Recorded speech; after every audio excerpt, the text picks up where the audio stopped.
Hey everyone, welcome back to the channel. In today's video, I'm going to show you how to fix a really annoying Windows problem. The extraction operation was not completed. Error 0x8096002A. This usually happens when you're trying to unzip or extract a compressed file, but Windows refuses to complete the process. Don't worry, the fixes are simple, and I'll walk you through them step by step. Let's get started. Open your browser, search for WinRAR. From the search result, under the WinRAR official website, click on Download. Click on WinRAR Download.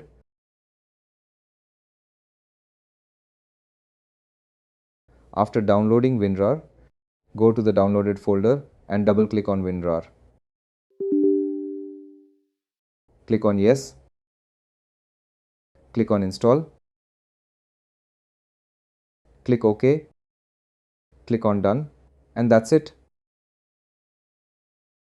Now right-click on your problematic zip file. Click on WinRAR. Click on Extract to your folder name. And that's it. If this video helped you, don't forget to like, subscribe, and comment below if you have any questions. Thanks for watching, and I'll see you in the next one.